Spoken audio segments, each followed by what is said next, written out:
Welcome to my house. Welcome to the Structure Talk podcast, a production of Structure Tech Home Inspections. My name is Ruben Saltzman. I'm your host, alongside building science geek Tessa Murray. We help home inspectors up their game through education, and we help homeowners to be better stewards of their houses. We've been keeping it real on this podcast since 2019, and we are also the #1 home inspection podcast in the world, according to my mom. Welcome back. Welcome to another episode of the Structure Talk podcast. Tessa, always great to see you. How you doing? What's new in your world? Hey, Ruben, it's good to see you too. You know, things have been pretty busy here, but I don't want to talk about me. And I do want to talk about you, but we'll save that for later because we have a special guest on today. Do you want to introduce him? Yes, I'm super excited to get Jim Katen, or James Katen. We're calling you Jim today. Is that cool, Jim? That's just fine. All right, we got Jim Katen on the show. I have known Jim for, it's really close to 20 years now. And I met Jim through the ASHI discussion forum. This is back before there was Facebook and a bunch of these other discussion forums. It was like, if you're a home inspector and you want to get information from other home inspectors in other parts of the country, there were very few platforms to have good discussions. And the ASHI forum was fantastic. It was very active. There would be people talking on there all day, every day, about every topic you could imagine.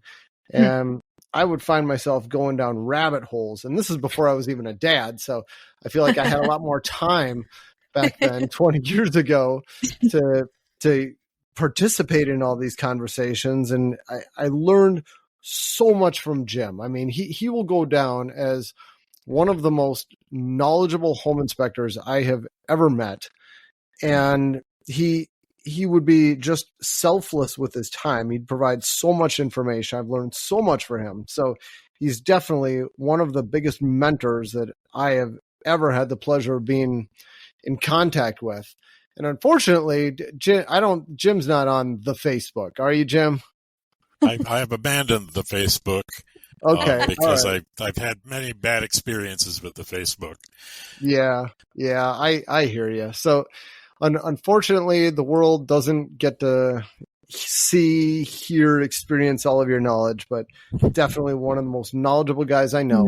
And when Tessa, when you were saying you wanted to have this series on inspecting different parts of the country, and you talked about the Northwest, immediately Jim came to mind. I thought, boy, if we could get him on the podcast, that would be fantastic. And not only is he knowledgeable, but maybe it's not going to come across with the spoken word, but with the written word, I think Jim has got to be one of the funniest guys I have ever read. He's got a way of putting things so succinctly and just putting such a point on things. I don't know if it's going to translate to the spoken word again, but I'm delighted to have you on the show, Jim. Well, thank you for the kind words. I have to correct you, though. I don't think I'm particularly knowledgeable about a lot of that stuff. What I am is a very good reference librarian.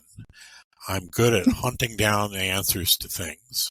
And I think most of the time people confuse that by thinking that I have all this knowledge in my head when I really don't.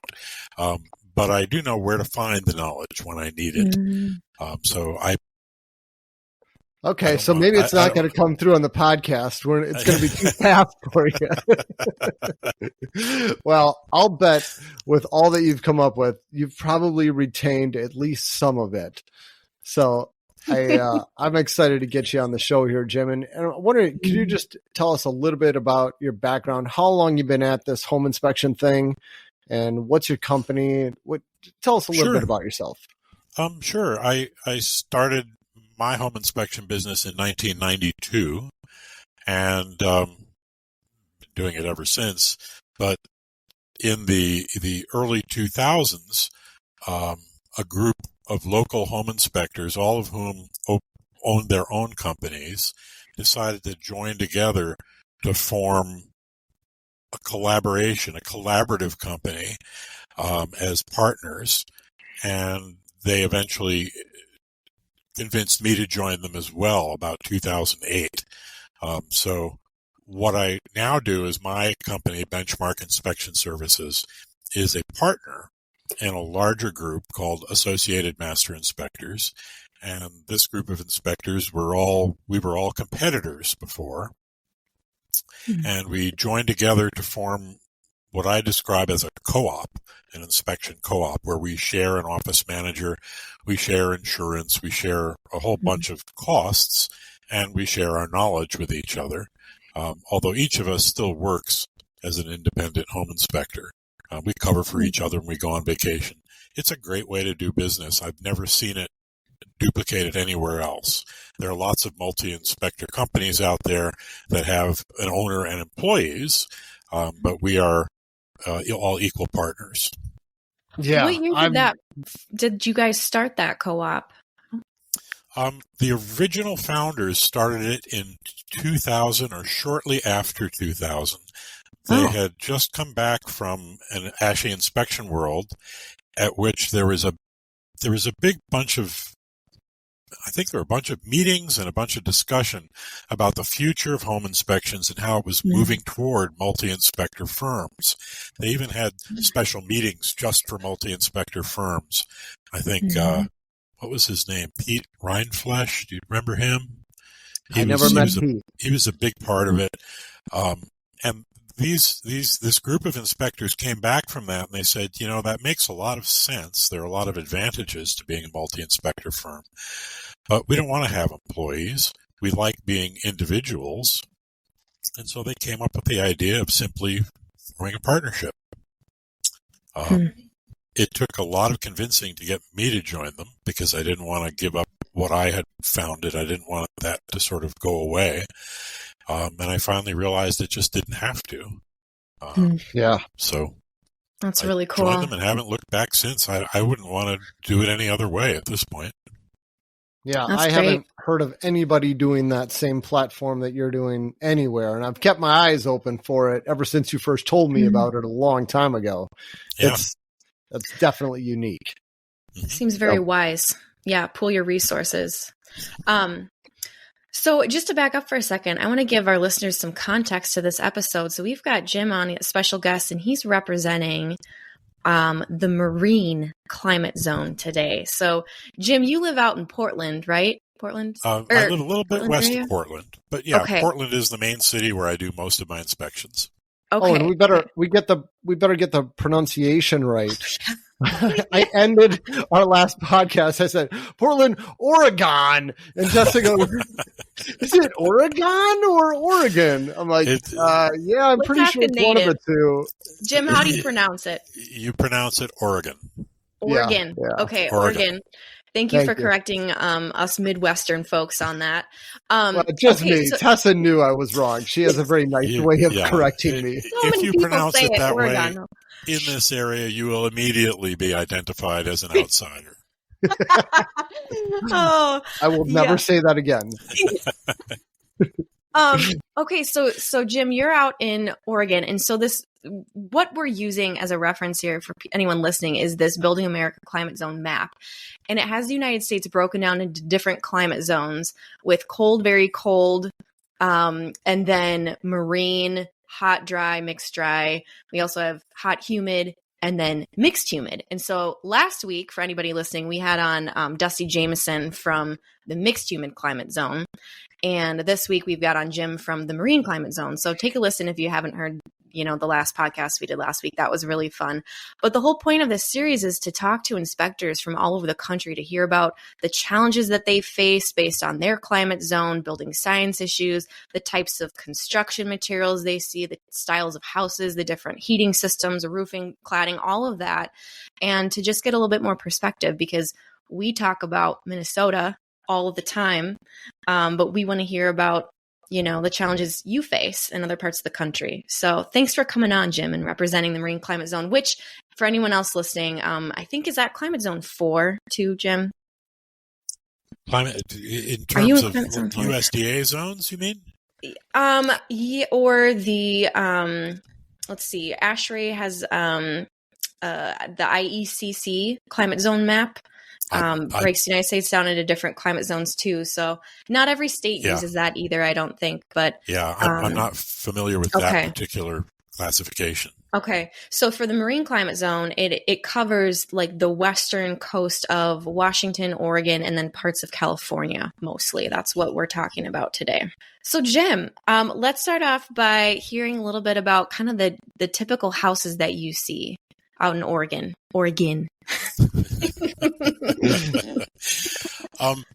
I guess the first thing is that Oregon really wasn't settled until the mid 1800s, and we have very little housing stock that predates about 1890. It's very, very unusual to find anything before 1890, 95. We had a big building boom right around then. I believe there was some kind of World Fair or exposition or something out here that caused a large building boom. So we have a big swell in houses at the very early 1900s, and then there was a huge building boom in the 1920s. So from about 1920 to 1929, when the Depression hit, Portland was a hotbed of construction. We had tons and tons of houses built, and they were built very well, very nicely. That housing stock almost uniformly had basements. It's interesting how we do our basements at that period in the city of Portland. We didn't dig down very deep. We dug down maybe half the distance of the basement, constructed the perimeter walls, and then backfilled with the stuff that we excavated. So the streets have these little hills that run up from the street to the houses that are basically the excavation fill that forms the yard around all the houses. So the houses are sort of elevated, but they still have basements under them. Very interesting. What's the type of material of the basements usually? Is it stacked stone or is it concrete or? Cast concrete. Almost no stone foundations here. I'm not sure we have a good source of stone. So, and bricks, there is brick here, but not nearly as much as you find back east. I don't think our soils were conducive to making the brick. So a lot of concrete. Plus in the 20s, that was kind of the age of concrete. Concrete was really coming into its own. It seems like that design would be really good for water management. I mean, it seems like you're not going to have a lot of wet basements. You would think so. But no. However, we have a challenging environment with regard to water. It's, as is typical of much of the West Coast, it starts raining here around November, right around Halloween, and then it rains until about June. When it stops raining, and we don't see any rain again until about November. That isn't to say there aren't clear days here and there, but in general, it rains pretty consistently throughout the winter. It's not the same kind of rain that you get back east. It's sort of a drizzle, piddling rain. Real Portlanders don't even own umbrellas. Very few people wear raincoats just because it's not enough rain to worry about. But it does saturate our soils to quite a degree. So with that type of construction, when it rains, not necessarily hard, but incessantly, the water tends to percolate through that fill until it hits the harder, undisturbed soil below, and then it moves laterally. So our basements from that period almost always have occasional water entry. It depends on how hard it rains and how long it rains for in any given couple of weeks. But it's unusual to find the basement that doesn't take on water sometimes. And do typical homeowners want to finish their basements, or do they finish them? Because that's the problem we have here in the Midwest. It's one of the biggest discussions that I have with people who are buying homes from that period. They, particularly if they come from somewhere else, they have this expectation that the basement should be a dry space. And a large part of what I do during a home inspection is to sort of smash that illusion. Gently. dashing so their much. hopes against the rocks of despair, as it were. It's really important as a homeowner that you understand that, because when the soil becomes fully saturated, when the soil on the other side of that basement wall becomes fully saturated, it's going to leak into the basement. It has to. It can't not. Okay.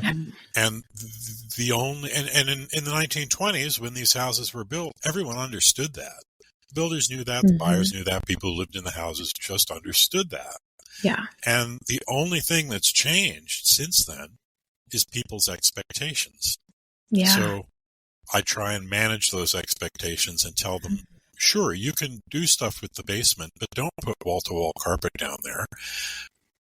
Try polishing the concrete and then using throw rugs, or use some kind of floor covering that is not susceptible to water damage. Yeah. Don't have this expectation that you can keep your Shakespeare First Folio editions sitting on the basement floor, because they're going to be destroyed. Yeah. Yeah. That's good. That's so important. After explaining that enough times, I get to recognize the looks in people's faces as they start to accept that reality. Yeah, process it. Yeah, and change I know your when to stop pushing after a while, once they sort of have absorbed the reality. Yeah. So you gave us some great context on kind of the age of housing stock and, the earliest houses that you see, but can you take us up through from the 1920s till today, what you see too? Sure. After the Depression started, after the crash, there was a big drop in construction, which I imagine is true all over the country.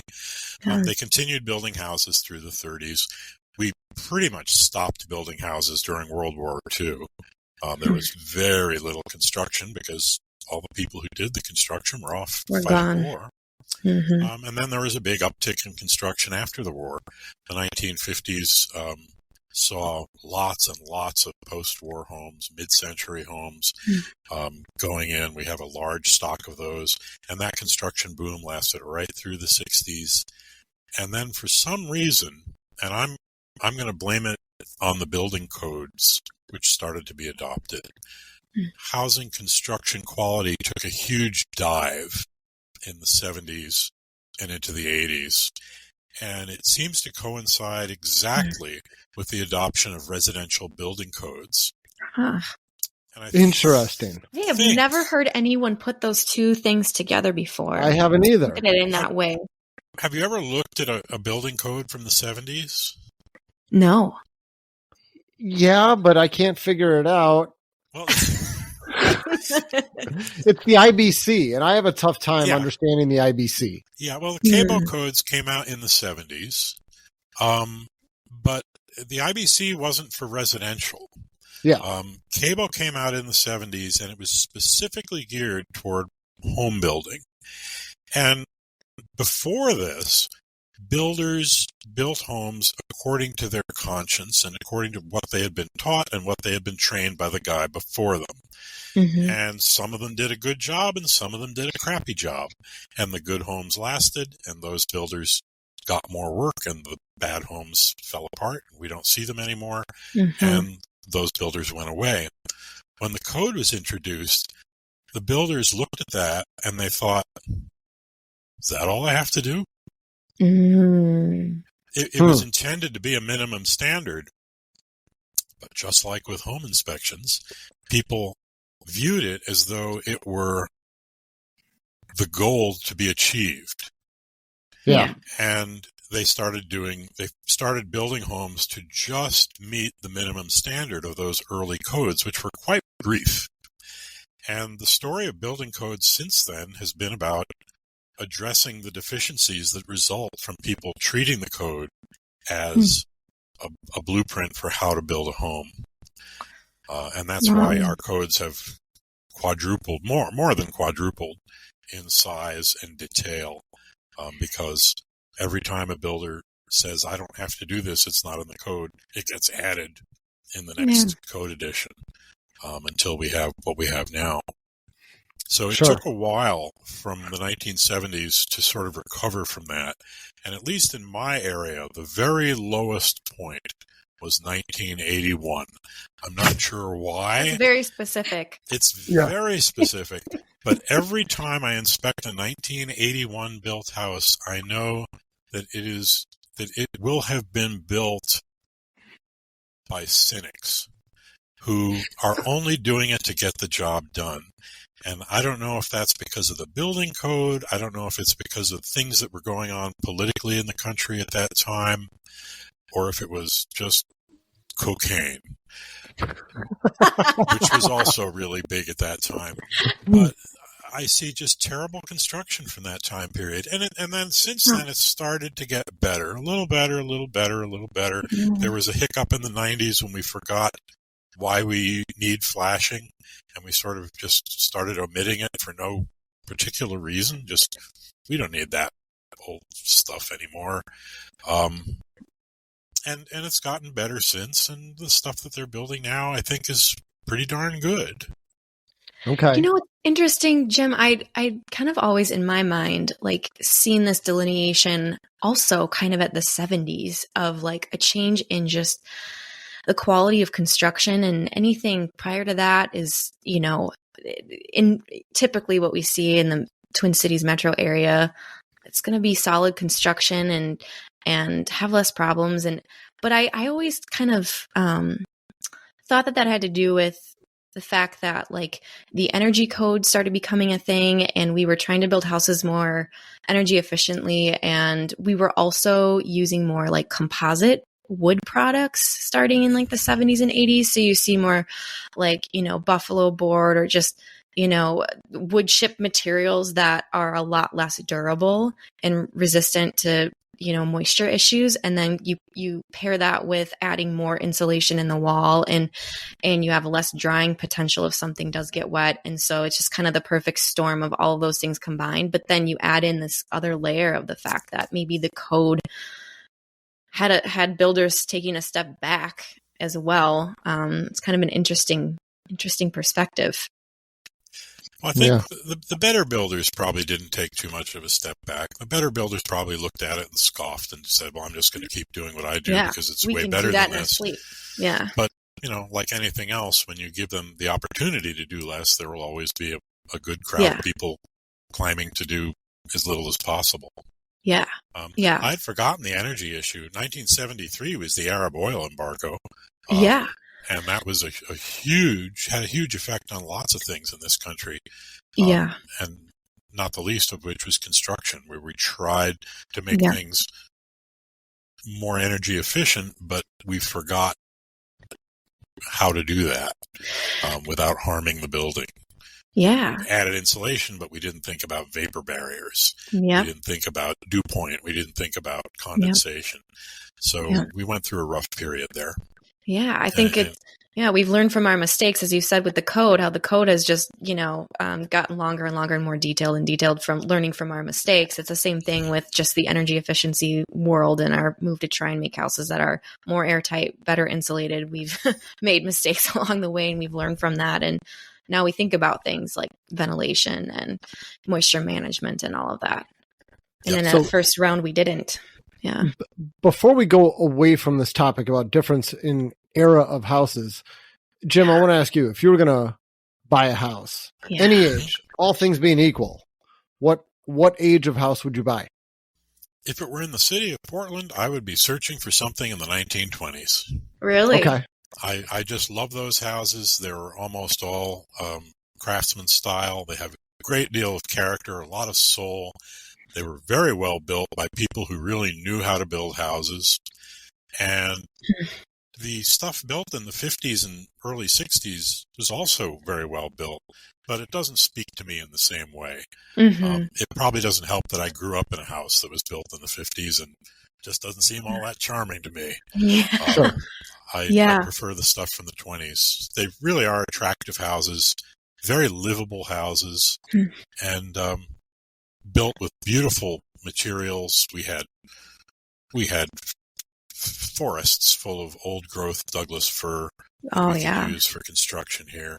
Sometimes when I look under a house at the floor joists and I see this perfectly clear old growth Douglas fir with grains that's so fine it looks like a deck of playing cards. I want to just weep because that wood is worth so much money right now as finished lumber. And they were just using it as joists and ripping it up into 2x4s. Wow. Yeah. It's so interesting. Do a lot of the houses from the 1920s, are they 2-story? Are they 1-story? Do you have story and a halves out there where you are? Almost all story and a half. Typical, there are lots and lots of bungalows with a large first floor, a somewhat smaller second floor where the bedrooms are.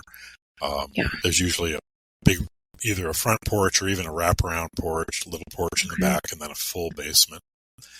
Great houses. I would love to own one of those. So do you see like a lot of HVAC equipment located in attic spaces, or since you've got basements, it sounds like where you're at, do you find it there? In older houses, it's almost always located in the basement. We shoehorn it into the attic spaces in newer construction, particularly in condos. I just hate having HVAC equipment in attics because it's difficult to get to.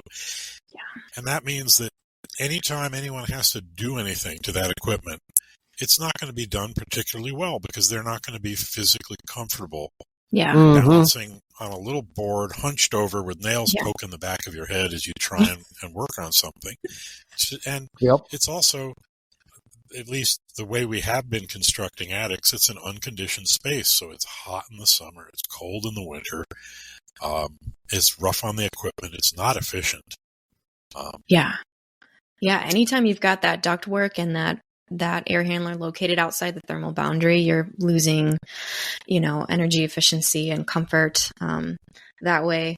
Do you see forced air furnaces where you're at, or what are the types of heating systems that you see?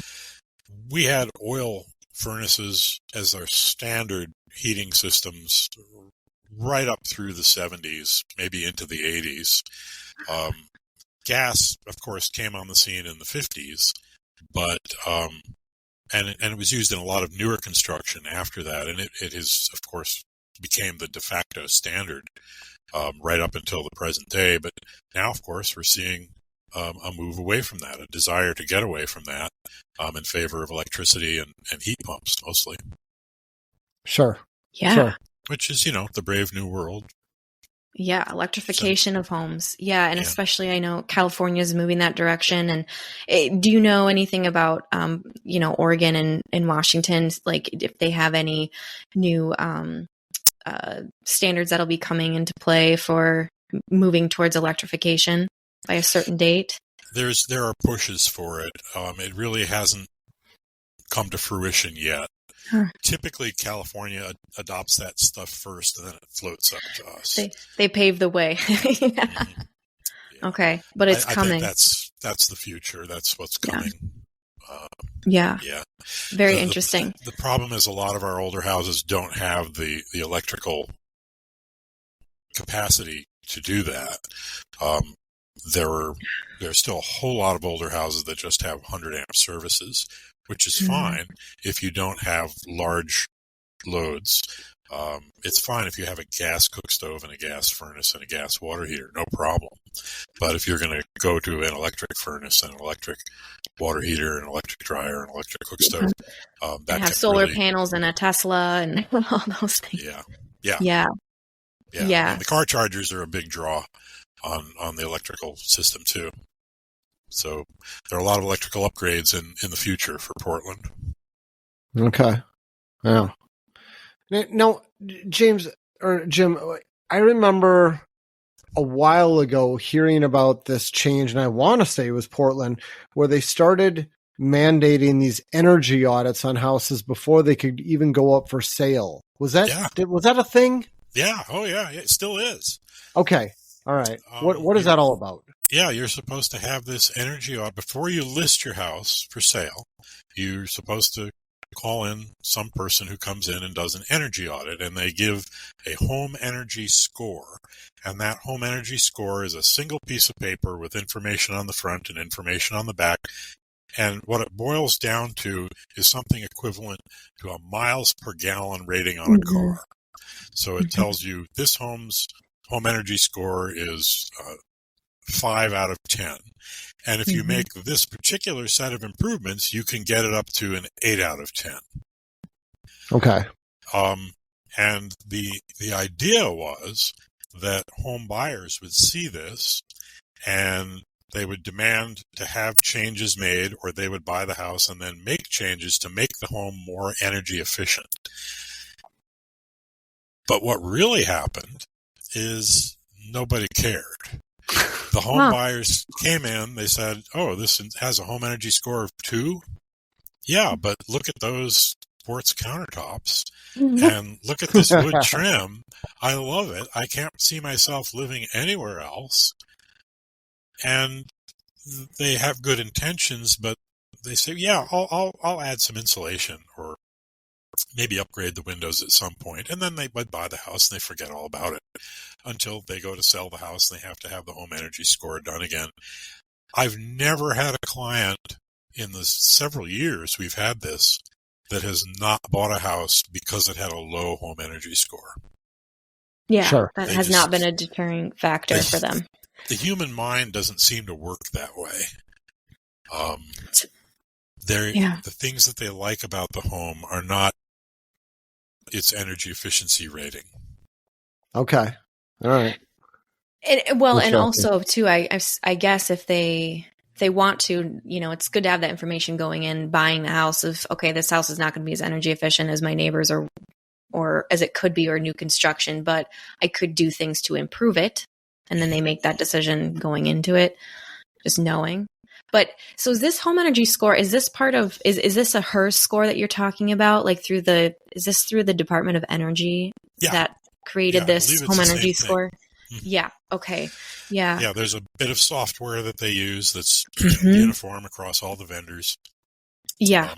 Which is interesting because I've seen occasionally different vendors do home energy scores of the same home, and they come out vastly different. Have you? In fact, data in equals data out, and I guess depending on what they're putting in there. Yeah. In fact, when I'm inspecting the home, that home energy score will often be sitting on the countertop, and I'll look at it, and it'll show the inputs that they added in. And after I'm done with the inspection, I'll realize that the home energy score person just got things wrong. Give us an example. Can you give us a specific example, like the amount of insulation they calculated in the attic? Or that the attic had 8 inches of insulation. Well, no, it had 20 inches of insulation. Or they'll say that the ducting had been professionally sealed and insulated when there wasn't a scrap of sealing or insulating anywhere on the ducts. They just don't seem to be they don't seem to be able to recognize some of these things. Yeah. To be able to report them properly. Yeah. I think in theory, I like the idea of having this rating system that can tell you, the energy efficiency of a house and give you some sort of comparison, like a miles per gallon rating for a car. I think every house, it'd be nice to have that. And the HERS score is, one system, one rating system that's out there that can do that. But there's a breakdown if the people that are putting in the data don't know how to identify these things, or they're not trained well enough, that there can be inaccuracies on the other end. So, that's interesting. The other thing is a lot of the people doing these scores are people who are in the energy retrofit business. So there is a conflict, an inherent conflict there. If you work for a company, you can do the home energy score and then at the same time give them a bid to tell them what it would cost for them to come in and make these improvements to the house. It seems like very few home inspectors got into doing the energy scores.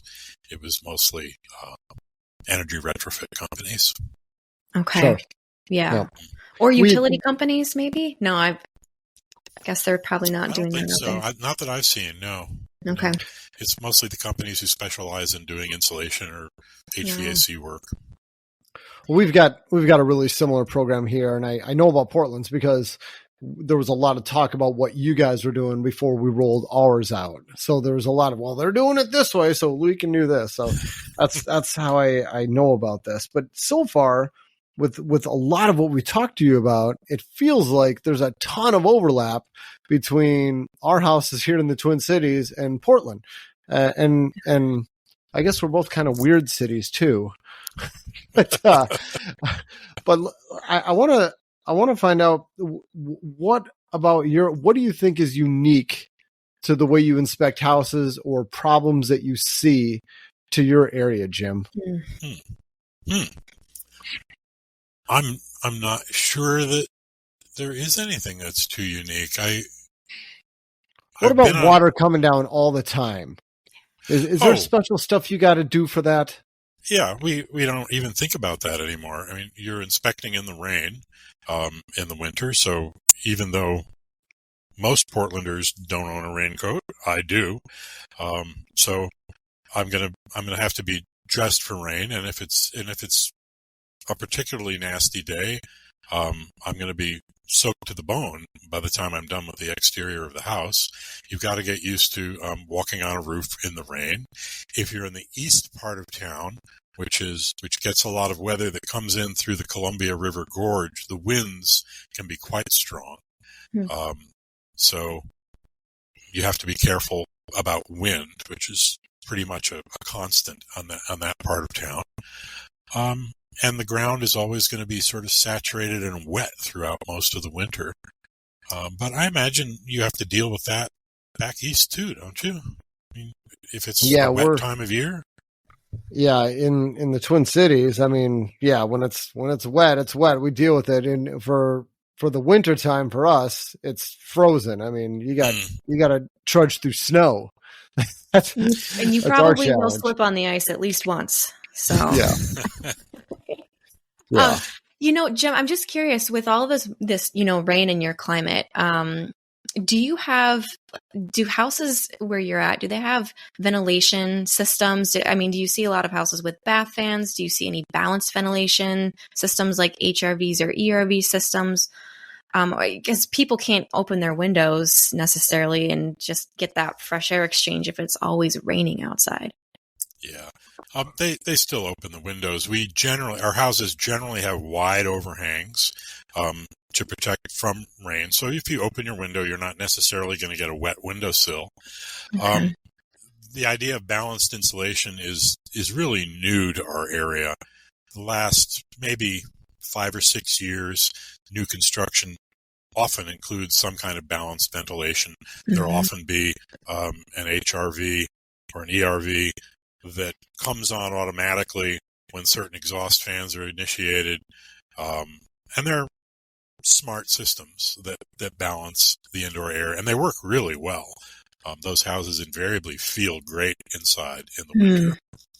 Older houses, the really older ones, work well too, just because through trial and error, they discovered what they needed to do, which was to build everything really loosely, so air moved freely through the walls and the ceilings and around the edges of the windows. And so we got our ventilation that way, although I can't recommend doing that in a newer house. It just doesn't work as well. Well, yeah, and you hit the nail on the head with the problems with building science is that if you have an old leaky house, it worked because it was leaky. So if things were wet, they could dry out. But then if you try to change that house and make it more energy efficient, and you get someone who gets the HERS score back and it's a 2 and they want to improve it, and they add a bunch of insulation and they do air sealing, and all of a sudden you've got ventilation problems, moisture problems. So it sounds like you deal with the same problems in your area as what we have here in the Midwest. Yeah, although I have to say I don't think our problems are as severe as yours are because we don't get the real cold. It rarely gets. We get temperatures down into the teens occasionally, but most of the time it's 42 degrees and drizzling. It normal. Never really freezes. Yeah, it never freezes. Yeah. It occasionally, if it gets into freezing weather, we know it because all the cars get into accidents. Yeah. And we might once or twice a year might get some snow. We might get 4, 5, 6 inches of snow, and it goes away within a few days. So it's enough for us to enjoy the snow, but not enough for us to get sick of it. Yeah. Yeah. 42 and drizzly all the time. That sounds miserable. Pretty miserable. It's great. my skin stays hydrated. It's You probably don't have whole house humidifiers attached to your ductwork where you are, do you? In fact, I see them occasionally, and I always tell people to just disconnect them or get rid of them because they, even in a climate that needs them, those are troublesome products that can really get messed up easily. Amen. They can be, festering pools of slime, and in a climate where you don't need it, there's just no sense in it. Yeah. Sure. Yeah, Okay. definitely. You mentioned walking on wet roofs a lot. I'm just curious, what type of roofing materials do you most commonly have? Asphalt roofing rules here. For a long time, cedar shakes were very, very popular, but we ran out of decent cedar. We used it all up. And the only cedar that's really available to us now from the United States isn't very good, and a new shake roof you'll be lucky to get 15 years out of. And given the cost of a new shake roof, that doesn't make any financial sense. So shake roofs, which were a defining feature of our housing stock for many years, are just gone. Nobody puts on new shake roofs anymore. And asphalt shingles have gotten much better. On high-end houses, the certainteed residential shingle is kind of the gold standard. And it works pretty well in our climate. I know that they warranty them for 50 years. I don't know that I believe that they'll be here in 50 years, but they last 30 years without much trouble.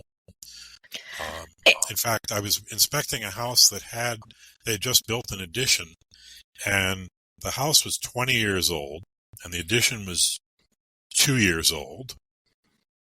And I could not tell the difference between the certainteed presidential shingles on the old house and on the new addition in terms of their malleability, their brittleness, their granule adhesion, shrinkage, all these benchmarks that I used. They looked essentially the same. Wow. That's impressive. Well, it sounds like you don't have a lot of sun beating down on those roofs for most of the year either, which probably helps. Well, we get it in the summer because in the summer it's nothing but sun, and our days are pretty long. We're a little above the 45th parallel. Are you up there as well? Yeah, that's similar to where we are, I think. Yeah. So we get a lot of sun. It's sunset isn't until like 9:30 or so in the summer. And that does cumulatively that does wear on things, but with a good ceramic granule cover, that can really protect the shingles from that damage. And you said one thing that was interesting to me. You said most of the houses have pretty large roof overhangs, it sounds like, where you are, which, thank you, that makes sense. Let's design houses that shed water away from the structure. Here in the Twin Cities area, there's a lot of houses that don't really have overhangs. And so we have to really be careful about water intrusion in exterior walls here. You have this thing called, I think they're called, is it ice dams? Yeah. Is that a thing there? Damn those ice dams. They can be bad. Yeah. So a 2-foot overhang could be a real problem in your climate. I'll tell you, we get ice dams whether we get overhangs or not. Really? If I were to build my perfect house, I would have massive overhangs. And, the bigger the overhang, the more you have to build your roof up from the top wall line, and the more airspace you have, and actually the less potential you have for ice dams. So the overhangs don't make those ice dams worse. Yeah. As long as you're keeping your heat in the house with, air sealing and insulation and you've got ventilation to, help with solar heat gain, then you can have large overhangs and not have ice dams. But I thought that's interesting. So do you have to deal with a lot of potential water intrusion issues on exterior walls where you are looking for that? Yeah. And the houses from the 90s are the worst in that regard. Because we just gave up using flashing for a decade or so there. Yeah. And I'm not sure why. The building code didn't change. It's required the flashing in those areas. The builder just stopped using it. And we get when water dribbles long enough, particularly if it's windy, it gets into places it shouldn't get, and then it can't get out again, and things start to go south. What type of wall coverings are the worst? Oh, we went through a love affair with LP siding in the late 80s and early 90s. Thousands and thousands and thousands of homes were covered with it. And it was a disaster, a complete disaster. And of course, there was a class action settlement, and LP, to their credit, stood behind their class action, and they paid out a lot of money to fix those homes, which were resided with hardy plank. Mm-hmm. And that stuff is mostly gone now. It's pretty much all gone. It's very rare that I'll see any remaining LP siding from those homes. But that was a real disaster, and it hit the building community very hard. Sure. We have a lot of LP here, but it must be, I mean, it's a different generation of LP. They've learned from their mistakes. And that's primarily what we see a lot in new construction out here. Yeah, really? We're seeing smart side. Yeah. Yeah. Really? We see a ton of that stuff. Yeah, that's a popular product. I know out here anyway, they came out with that. I think it was about 98, and it really works. It's a good product, but no one will touch it because of the reputation of what came before. It was such a thing. It was headlines on the front page of the newspaper. Yeah. Remember newspapers? I remember those things. And it's in the psyche of everyone here. So nobody wanted to hear about Smart Side when it finally came out. How about James Hardy? You got a lot of that? Hardy is the de facto siding product that we use now. Okay. It goes on everything.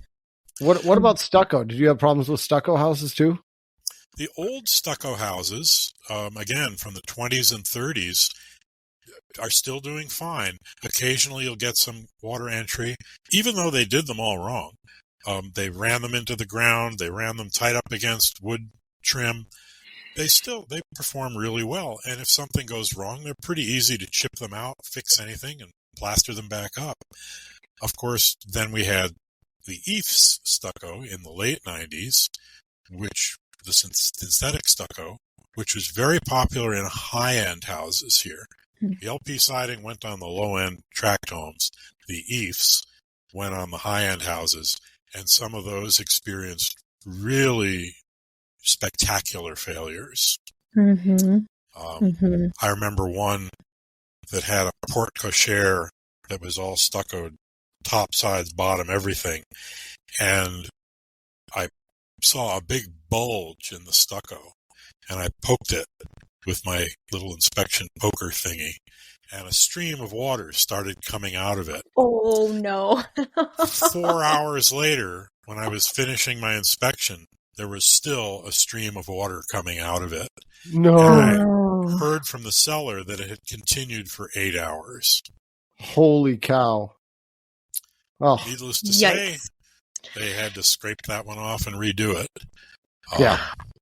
There are a few houses here that have you had those kind of failures? Well, yes. I mean, when we're talking about the exterior insulation finishing systems, like a stucco product, and same problem as we've seen with the new stucco, where it really conceals damage well, but the moisture will move through that system, and then the wood wall sheathing and framing will get wet and stay wet and rot.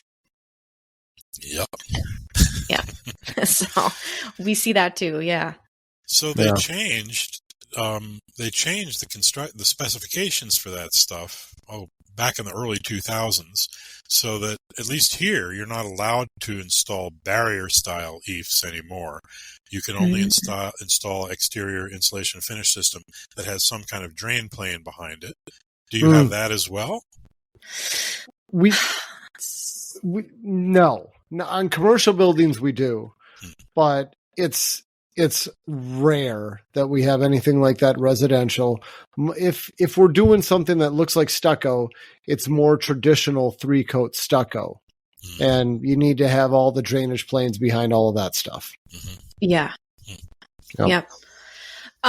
Real quick, because I know we probably need to wrap up soon, but one question we asked Dusty Jameson on the first podcast of this series was we were talking about crawl spaces. They have a lot of crawl spaces where he is, and challenges with mold, and we were talking about vapor barriers and the proper location of vapor barriers. And we were trying to rack our brain around where the vapor barrier should go in a mixed humid climate crawl space area. But talking about Portland, it's climate zone 4. It's not as severe as a climate zone 5 like we're in up here, but it's not really it's not a hot climate zone. So do you have vapor barriers? Are they required by code? And then what side of the wall are they located on? So you mentioned crawl spaces. Walls or crawl spaces or ceilings? Okay, tell us the location of all of them. So, walls, ceilings, and crawl space has to have a vapor barrier covering the soil. Mm-hmm. In terms of the floor construction, we don't use a vapor barrier. Okay. It doesn't seem to be necessary, and the homes work just fine without it, because the crawl space never gets that cold. There's enough heat loss into the crawl space, even if it's ventilated. It doesn't get that cold, so the dew point isn't in the middle of the insulation somewhere. So in our climate, we can get away without any vapor barrier in the floor at all. Okay, do you put insulation in the floor joists? Oh, yeah. The crawl spaces? Yeah. Nowadays, it's R38. Okay. For a long time, it was R30, and before that, R19. And for a while, there was a requirement to put a vapor barrier at the top of the insulation. And that wasn't a problem. It just didn't seem to have been necessary. And time has proven that out. In the walls, we put our vapor barrier on the inside of the joists behind the drywall. Okay. Okay. And that seems to work pretty well in our climate. There are very few times when that causes a problem. We do have air conditioning here. It does get hot here in the summer, but it doesn't seem to be enough. It doesn't seem to be a problem because when it's hot, it's not humid. And that's different from back east, where I think your most humid times of year are in the summer.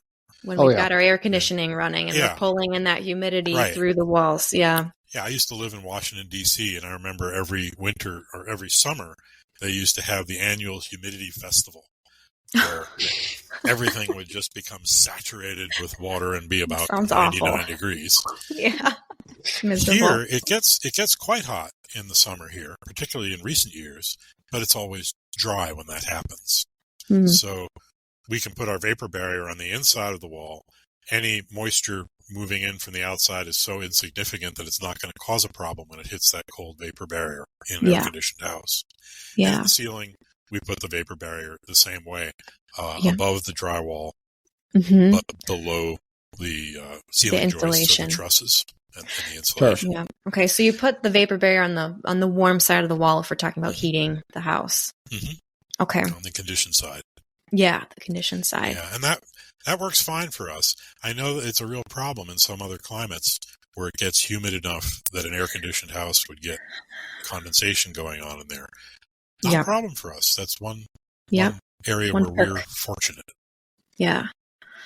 Wow. Jim, you are a wealth of knowledge and information. I'm sure we could keep going on, and we could ask you a million more questions. But for the sake of our listeners, I think this podcast has been we've covered a lot of good info. And so thanks for coming on, Jim. Yeah, I really appreciate it. A lot of fun. Ruben, do you have anything you want to say to wrap up? Or Jim, do you have anything? No, Jim?